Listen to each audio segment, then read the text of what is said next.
As you go deeper into meditation, clarity starts surfacing.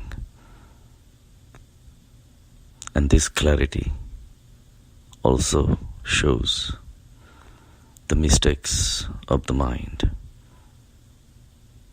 The mind connects us to the world, and whatever comes from the world, mind has to recreate within itself, whether it is the objects of pleasure or people or situations. They all have to be recreated within the mind. And once they are created within the mind sets up tadatmya.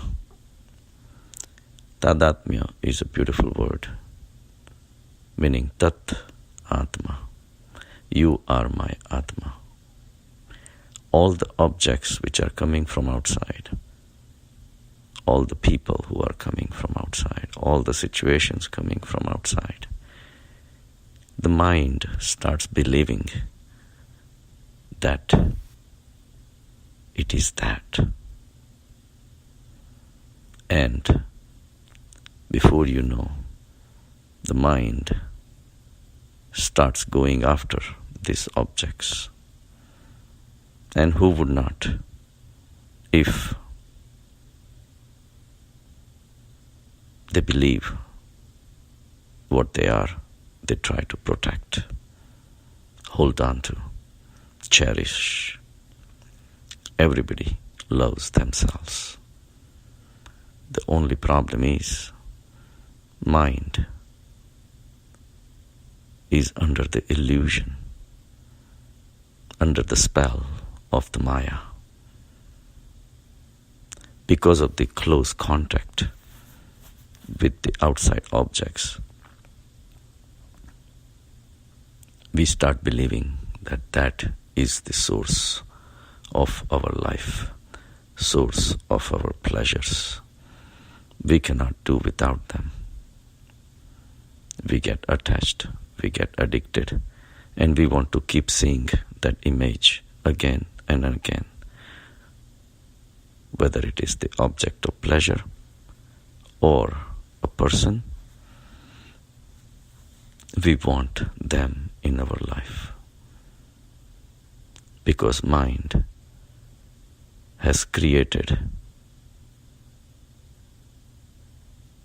a web of beliefs and ideas around that object, whether it is alcohol or drugs or smoking, or it's your parents or your spouse or your girlfriends, or fame, recognition, money. All these things have come from outside, settled down in our minds. And since then, mind has started believing that it is that. We play different roles in life. And these roles, unfortunately, all of them have been about becoming something in relation to the society. All the enticing invitations have come from the sansar, and we have accepted these invitations. And these invitations have turned us into Sharabis.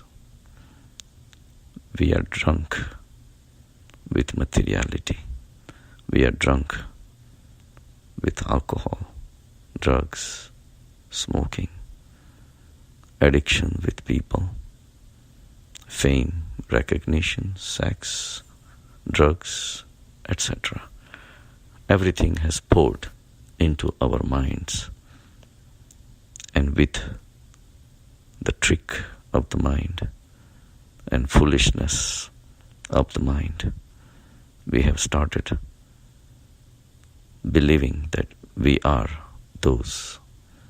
A smoker believes that he is a smoker. He's going to try to protect his smoking at any cost. Same thing with alcohol.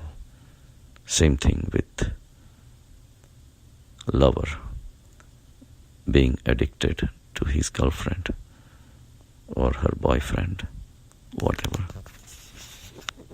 External objects come, mind accepts them, and then the whole web,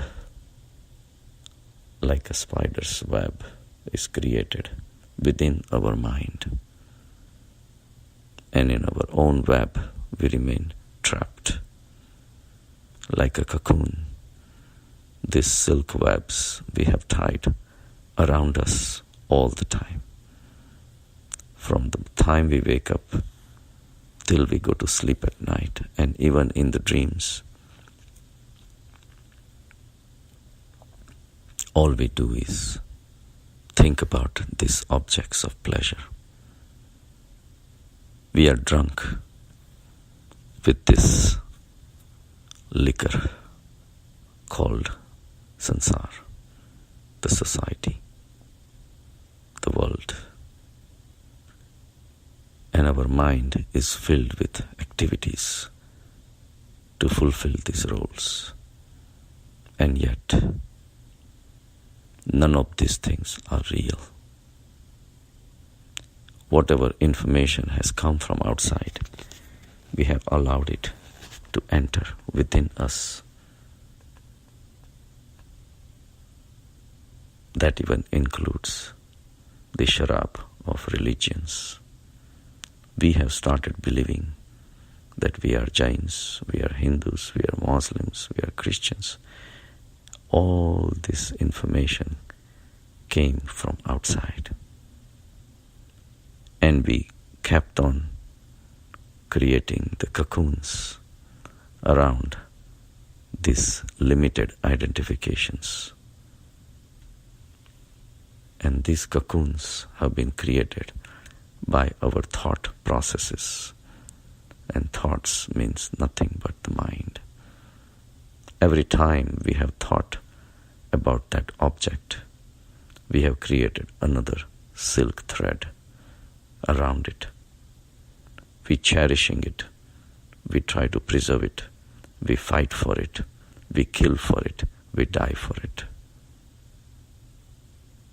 If we believe we are Jain, if somebody says something, we got offended. Why? Because we have believed we are Jains. And yet, there is another existence which is beyond all these cocoons. There is a freedom possible for all of us if we go deeper into meditation, do a steady meditation, and with perseverance sort out all the intricate workings of our mind, we realize that we have become hostages to the society. Society has thrown all the garbage onto us, and we have become addicted to this garbage only because we didn't know who we really were. Every human being is born blind. His Atma does not know about itself. Atma being the most powerful substance in the life, in the sansar, which runs the whole sansar, runs you. The fact that Atma did not know itself starts accepting identifications from the world whatever comes along the way, it grabs it, holds on to it, remains addicted to it, till death it does not want to give it up. This is very tragic incidents happening in everybody's life. This is a very tragic state of mind because we live the life of a mind. Everybody has a body and everybody has a mind. But all our minds are hostages. We have become slaves to the information that comes from the society, and it makes us believe that we are that. We have picked up these wrong identifications, and we are walking around thinking that we are so smart. We don't know anything at all. Only the internal journey can make us wake up and make us realize that we are a clean slate of Atma. Whatever information has come and got stored in our mind is an external event. We were the one who went out of our ways and allowed this information to settle in our minds. And not just settle, we started worshipping it, and we started creating beliefs out of this, and that gave us the new identities that we all were looking for, only because we didn't know who we were. We really did not have our own identity, so we had to pick up outside identity, including the body. The body image stays in our mind all the time. There has been incidences where people's legs have been cut off because of a disease or an accident, but they still keep on believing that they have a leg. Even the body exists because we believe in the body. The whole body of ours, because of repeated visualizations, seeing our own body acting in front of us at the will of the mind, makes us believe that we are the body.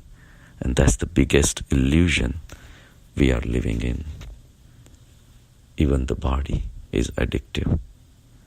We cannot think of anything else other than being the body. And that's why when the leg is amputated, we still keep on believing it is still there. Patients actually develop phantom pains. They complain they have pains in the foot, but their whole leg has been taken away. So again, the mind plays the trick. Whatever mind says, we believe it. How long are we going to remain dependent on the mind? Why don't we take this journey deep within and wake up to a new reality, that we are not the body and we are not the mind either.